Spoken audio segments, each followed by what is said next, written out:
95 tests have been carried out in the UK, including 109,979 yesterday. 265,227 people have tested positive. That's an increase of 2,004 cases since yesterday. Sadly, of those who've tested positive for coronavirus across all settings, 37,048 people have now died. Yesterday, across the UK, 134 deaths were reported. But for the first time since the 18th of March, I am very encouraged to confirm that yesterday there were no deaths from coronavirus recorded in Northern Ireland. I want to pay tribute to Robin Swan, my opposite number, and all those across the NHS and public health in Northern Ireland and the people of Northern Ireland who have shown such resolve to be able to bend the curve down, and thank them for the work that they've done. While the news may not be this positive every day, I look forward very much to working with them to keep the virus under control in Northern Ireland. Today's figures from the Office for National Statistics show, across the UK as a whole, the lowest number of deaths from coronavirus for 6 weeks. This is a national endeavour, and whatever the headwinds, as a country, we can't let up on this. We're past the peak, we're flattening the curve, we protected the NHS, the number of deaths is falling. We must keep our resolve. And I also want to say a massive thank you to everybody over the bank holiday weekend who stuck to the social distancing rules, and especially to my colleagues in the NHS and in social care who are doing so much. Even though we're past the peak, there are still 8,802 people in hospital with coronavirus in the UK, and there are still 98 NHS colleagues in hospital with coronavirus, including some who are seriously ill. So we must maintain our focus. And there's two areas that I'd like to provide an update on today, both incredibly important for the future of tackling this disease: PPE and treatments. First, we've been working hard to build our supplies of personal protective equipment. I know how important this is, especially to colleagues on the front line. We all heard in the early weeks of the crisis the calls from the front line for more and better PPE. And we all saw the global scramble to acquire it. I have been completely open about the scale and the difficulties of this challenge, building a new supply chain from scratch, and of course the operational challenge of delivery. General Sir Nick Carter, Chief of the Defence Staff, said himself, this is the single greatest logistical challenge that he'd faced in his 40 years of service. And in response to those challenges, thanks to the armed forces and to so many others, including so many in the NHS, we've seen a mammoth effort. We've ramped up domestic production. I can announce that we have now signed contracts to manufacture 2 billion items of PPE here in the UK. I set a national challenge, and I'm absolutely delighted that Lord Dighton has stepped up and is helping us to deliver against it. Around the world, we've signed deals with over 100 new suppliers, including agreeing contracts for a further 3.7 billion gloves. While we continue to improve the logistics and work hard to get everyone the PPE that they need, these new supplies mean that we're not simply keeping up with demand. We are now able to begin to replenish our stockpiles. There is a lot further to go on PPE, as on so many things, but we have made significant progress, and I'd like to thank everybody involved. And PPE, of course, is so important because it's about protecting the people who protect us. And we'll do that for as long as the virus remains on these shores. The next thing I wanted to update you on is some of the remarkable R&D into treatments that's taking place across the UK. One of Britain's greatest strengths is our life sciences, and in particular our life sciences research. And we're leading the world in the clinical trials that are being done here. As I said at this podium last week, the very nature of scientific inquiry means that not every project will bear fruit. But I'm determined that we'll explore every possible avenue. The recovery trial is the world's largest trial of potential coronavirus treatments. And because our NHS is a universal system in which we're all part of, we have some of the best data and can do some of the best research. Today I can announce that we're beginning a new trial for selected NHS patients of an antiviral drug called remdesivir. There have already been some promising early results on coronavirus patients, with early data suggesting it can shorten recovery time by around 4 days. As you can understand, we'll be prioritising the use of this treatment where it will provide the greatest benefit. This is probably the biggest step forward in the treatment of coronavirus since the crisis began. These are very early steps, but we're determined to support the science and back the projects that show promise. I'd like to thank the NHS, the MHRA, the devolved administrations, because this is UK-wide, and Gilead, the pharmaceutical company, for their work in making it happen. After all, it's worth remembering that in the battle against this virus, we are all on the same side. So we'll keep working across the world to develop the vaccines and the treatments like this that will help us turn a corner. But until a treatment or a vaccine comes good, there is no simple way to defeat the virus. So we must not lose our resolve. So please, stay alert, control the virus, and save lives. I'll now turn to Professor Newton to take us through the slides. Thank you very much, Secretary of State.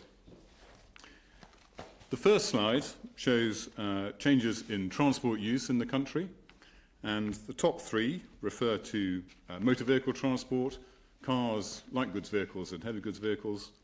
And we can see there that there's a small trend upwards in all three, which is more or less what we'd expect, commensurate with the advice that has been given to people to start to return to work. And of course, for heavy goods vehicles, the fact that many businesses have been continuing to deliver essential items to us throughout the lockdown. The slides below show use of public transport, national rail, transport in London, buses and tube, and then buses outside London. And there the trend is really very flat, showing really no increase in the use of public transport recently. The next slide shows numbers of tests and numbers of confirmed cases. And as Secretary of State mentioned, the latest number is 109,000, very nearly 110,000, and a total of 3.6 million tests. The numbers of tests fluctuate, and that's partly because we are sending out large volumes of tests on certain days to perform large-scale population surveys.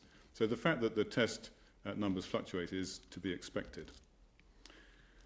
The graph below shows numbers of confirmed cases, and again, as Secretary of State mentioned, the latest figure is 2004, and that also fluctuates somewhat, but there's a 7-day rolling average trend which is clearly downwards, which is encouraging.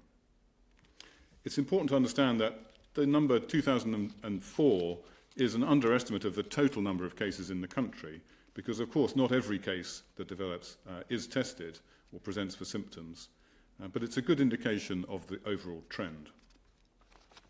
Turning then to the situation in our hospitals, the first slide shows the number of admissions to hospital with COVID. And there we have a number of 471, which is down from 639. And in fact, that's the lowest number recorded since we started collecting these data on the 20th of March. So that is good news. And within hospital, in our ITU wards, 11% of beds with mechanical ventilators are now occupied by COVID-19 patients. And that again shows a steady downward trend in that proportion. Turning then to people in hospital around the country, we can see the different graphs for the different regions of England and for the different countries of the UK. And a number of things are apparent from this. Firstly, that the impact has been very different in different parts of the country. with a much larger peak in London, also in the northwest and the Midlands. But all of these areas show a decline, and so there are fewer people in hospital now in total, 8,802, which is down from 10,118 this time last week. So again, a steady, although slow decline, which is seen all over the country. Sadly, people are still dying from coronavirus, and 134 deaths is the latest figure. This is a relatively low figure compared to previous days if we look at this graph, and we have to bear in mind that there is always a weekend effect and, in the case of this figure, a bank holiday effect. But nevertheless, the 7-day rolling average does show a steady decline in the number of daily deaths. Total deaths recorded with a positive test is now 37,048. We turn to the next slide. We have additional information on deaths from COVID from the Office for National Statistics and from death registrations. And here the number is higher. It's 45,231, which are deaths registered in the UK where COVID-19 was mentioned on the death certificate. So not all of these cases will have had a positive effect. And the figure to compare it with directly is 33,998 on the 15th of May, when those were the numbers of deaths with a positive test. So there is a difference. The graph on the top of the slide shows that gap between the numbers of registered deaths from COVID and the numbers of confirmed deaths. And we can see that the gap is narrowing, but also we can see that there is a bank holiday effect on the numbers of death registrations as well. And the graph below shows, again from Office for National Statistics data, the differences in numbers of deaths by place of death. And this shows the numbers of deaths occurring in hospitals and the numbers in care homes. Both of those are declining. The trend in deaths in care homes occurred rather later and was smaller, but both are now declining. And in total, 28.3% of COVID-related deaths have occurred in care homes. Thank you very much. Thanks very much indeed. So the first question is from a member of the public. And just to remind everybody, we don't see these questions in advance in the same way that we obviously don't see the questions from journalists in advance. So the first question is from Martin from Brighton and going to be on the video. Good afternoon. Will the government review all penalty fines imposed on families travelling for childcare purposes during lockdown? Thanks. Well, thank you, Martin. That's a very good question. And we do understand the impact and the need for making sure that children get adequate childcare. That is one of the significant concerns that we've had all the way through this. And so I think, especially coming from a man of the cloth, I think that is perfectly reasonable to take away that question. I'll have to talk to my Treasury colleagues before I can answer it in full. And we'll look at it. And if we can get your details, we'll make sure that we write to you with a full answer and make an announcement from this podium. I think we can make that commitment. Thank you, Martin. The next question is from Ellie from Kent. And the question is, if people can start to shop for unessential items and kids can go back to school, when we don't know where those people have been, why can't we visit another household who we know have been self-isolating, such as grandparents and partners? And Ellie, this is an incredibly important question, and I entirely understand where you're coming from on this. And one of the most natural instincts is to see people who you know and love.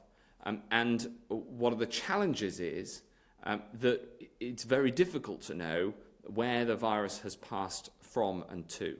We are on the 1st of June proposing to make a series of changes, including from the middle of June, starting to open up non-essential retail. And from the 1st of June, having some schools accept children in reception year, all schools accept children in reception year, year 1 and year 6. But as you say, there's also a yearning to see people in another household, and we are looking at how we can make this happen in a safe way. John? Well, yes, thank you, Secretary of State. I mean, the issue here is all about risk. And we know that if social distancing measures are being implemented well, as they are, I think, very widely in places like supermarkets, then risk is really quite low. We know the highest risk of transmission is within households. So the people you are most likely to infect are the people in your own household. And so that's why the advice has to be different for meeting people in households compared to other places. But the gradual increase in contact is what will get us all back to normal. But we do have to bear in mind that everything we do has risk attached to it, and the objective is to reduce that risk as much as possible. Fantastic. Thank you very much, Ellie. Next question is from Laura Koonsberg of the BBC. Laura. Thank you very much, Health Secretary. Nearly 40 of your colleagues believe that the Prime Minister's top advisor let the country down and want him gone. Given that you stood there at that lectern and told people the guidelines weren't advice, they were instructions, do you feel that way, or at least see why your colleagues do too? Well, thank you, Laura. On this question, Mr. Cummings has set out all of the details in quite extensive detail yesterday, and then invited questions on it. My view is that what he did was within the guidelines. I can understand why reasonable people can take a different view, but my judgment, which is the same as the Prime Minister's judgment, is that what Mr. Cummings did was within the guidelines. After all, the guidelines allow for exceptional circumstances, particularly with regard to childcare.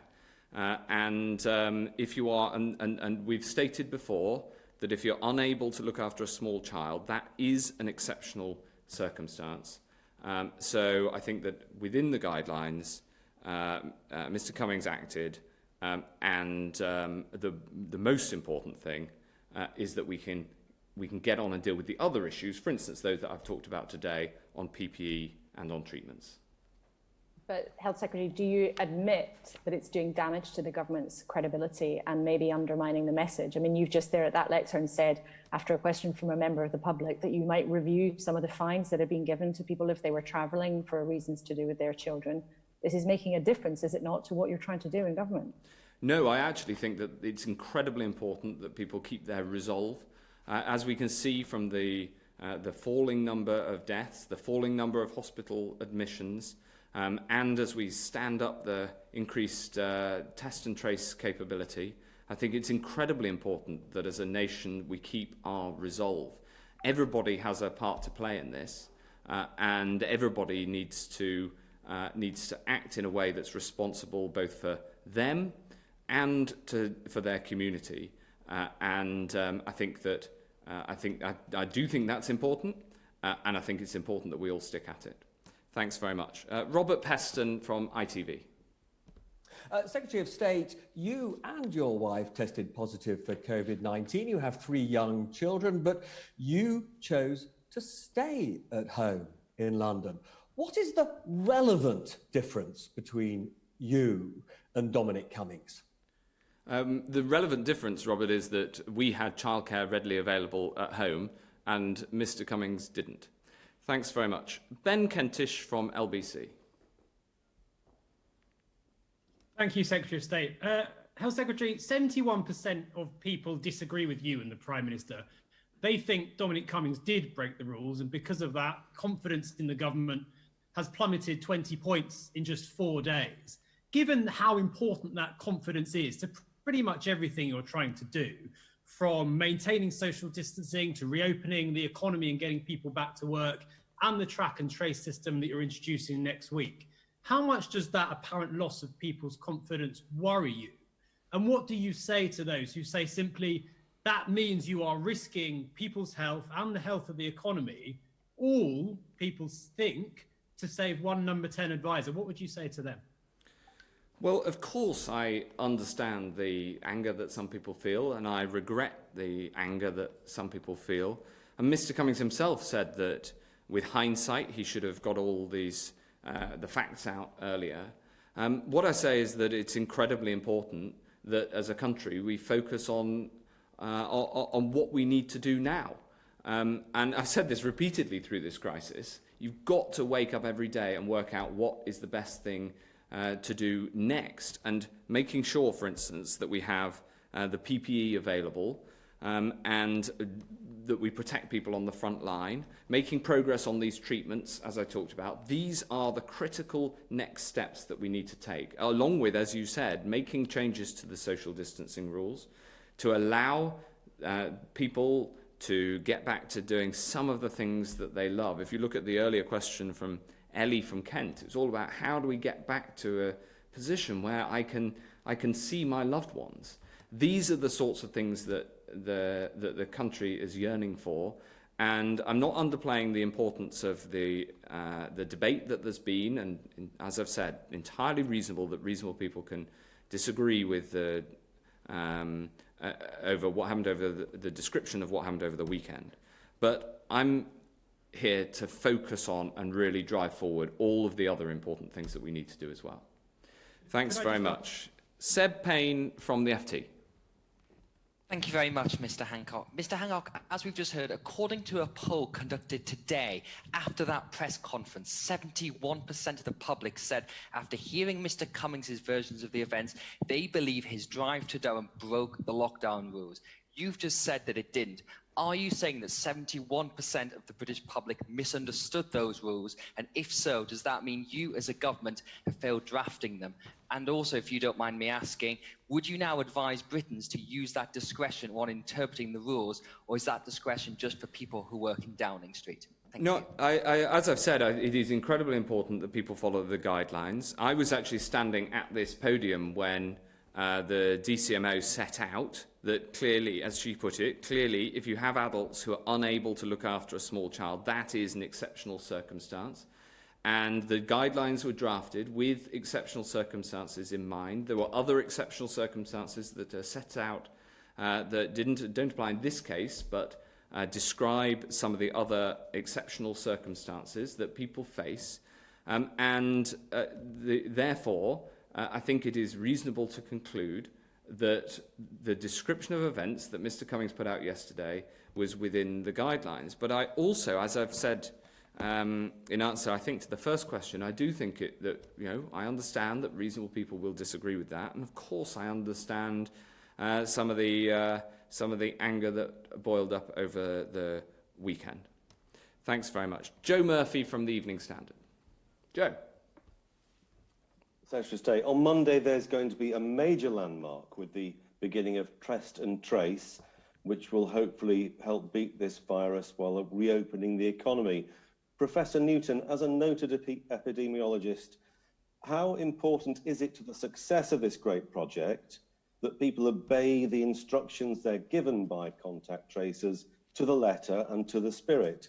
Can they, for example, follow their instincts to interpret this guidance? Well, if I answer first and then I'll hand over to Professor Newton, the NHS Test and Trace programme is going to be incredibly important because, as the Evening Standard itself has set out, the whole purpose here is to try to move to a system where we have a more targeted lockdown, where if you're at high risk because you've been in contact with somebody who's tested positive, you're asked to self-isolate. And also it will give us the information to have local lockdowns and focus on areas where there may be flare-ups. And it is very important that people follow those rules.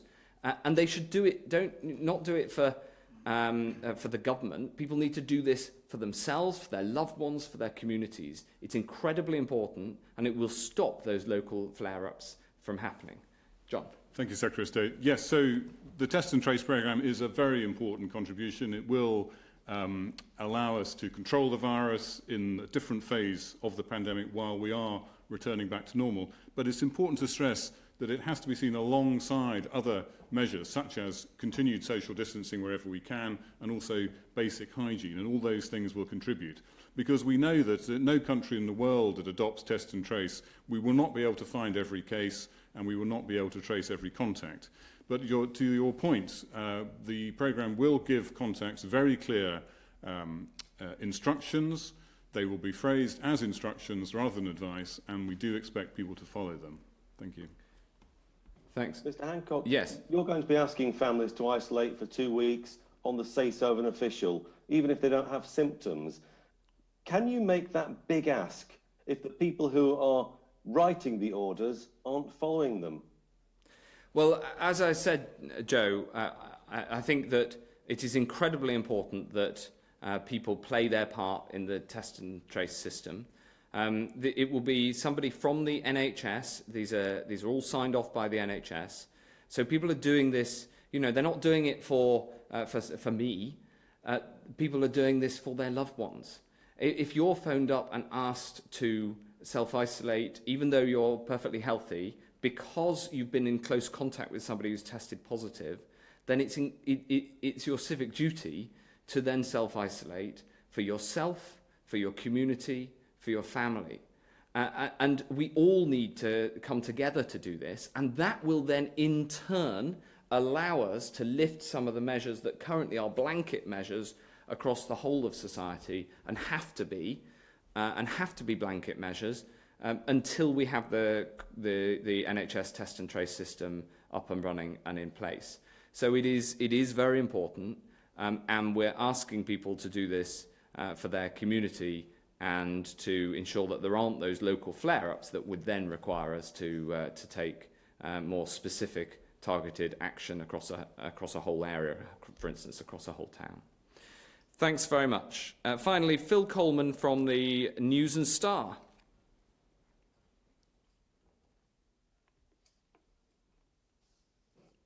We've lost Phil. Yes, Phil. Good afternoon, Secretary of State and Professor Newton. As we've heard already this afternoon, the impact of coronavirus has varied considerably across the UK, with Cumbria among the hardest hit areas. Yet local health leaders, despite us appearing to be past the first peak, genuinely fear a second wave of infections and deaths, potentially fueled by visitors flooding back to our county, primarily the Lake District, which last year saw 47 million visitors in a county whose health system is designed for 500,000. So what tools will you give our local officials, the police, public health officials and the like, to manage any future flare-ups? And might those tools include the option of a temporary, localised or regional lockdown? And secondly, you've already mentioned, Mr. Hancock, the vital importance of PPE, how it protects the people who protect us. Sadly, in Cumbria, there have been examples of frontline NHS staff who have worked with PPE masks which were not properly fit tested for a number of weeks, potentially putting those workers at risk. So what's your message to those staff, and how will you ensure that they don't face that risk again in the future? Thanks, Phil. I'll have a go at the second question and then pass to John for the first. On PPE, we have had some problems of items that were in the stockpile and were put in the stockpile some time ago, that then we discovered on second checking them that they didn't fit the requirements, and we then withdrew those, and we acted as fast as we could as soon as we knew that there was a problem, and we've done the very best we can to tackle that. I'm advised that the clinicians consider that the risk was low because of especially the particular item that you mentioned, and these were only for use in low-risk settings. Nevertheless, I know how important it is to get the right PPE, and so as soon as we found out about the problem, we put a stop to them going out of the warehouse, and we let the system know that there was a problem with these items. So what I'd say to staff on the front line... Sorry, Secretary. Yes, of course.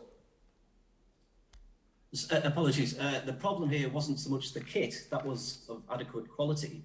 It was the delay in training or in in fit testing the people who wore that kit to ensure that that kit was properly airtight. Therefore, it appears to have been a systemic problem, not a problem with the actual kit. So, again, systems failed, not kit. Right. Well, look, I know that there were some problems with that as well at the start. I hope we've resolved them now. It was all part of, going from needing normal amounts of PPE to needing very high amounts of PPE.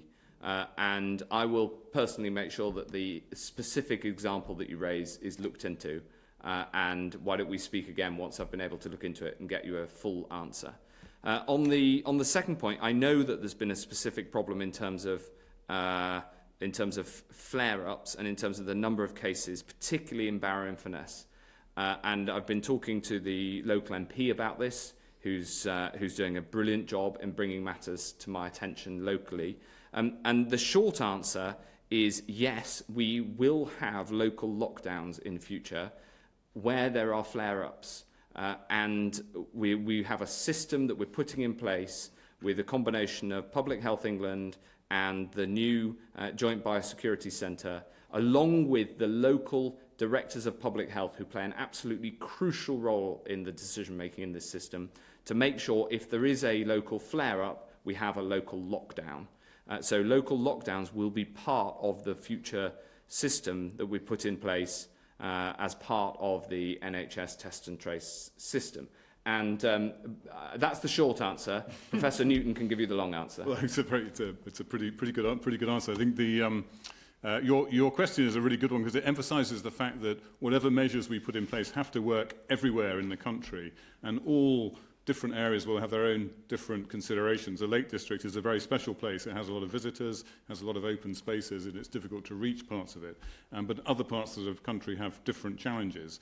So the measures we're putting in place are a mixture of national resources. The test and trace programme is unprecedented in its scale, but works on the basis of well-tried principles of public health contact tracing. It's supported by technology, a web-based function, but also, as people will know, there is an app in trial in the Isle of Wight as well. So there's a national resource. There's a regional resource in the Public Health England's health protection teams are available, and they are working, I know, already with colleagues in Cumbria on the issue that Secretary of State mentioned. And then we have the local resources. We have local directors of public health, but actually the whole of civic society needs to be involved in coronavirus. We're all affected by it, and in fact, many different organisations will be involved in helping us to respond to it, whether that's in local councils who help with infection control, but also in supporting people who might be self-isolating, and many other local businesses who will need to use social distancing to prevent infection, but also to respond when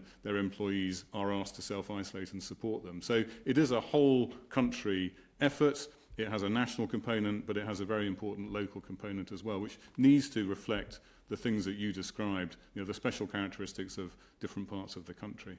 Thank you. Thanks very much. Was Professor Newton's answer good enough for you? Thank you. Thanks very much indeed. That concludes the coronavirus daily briefing. Thanks very much indeed.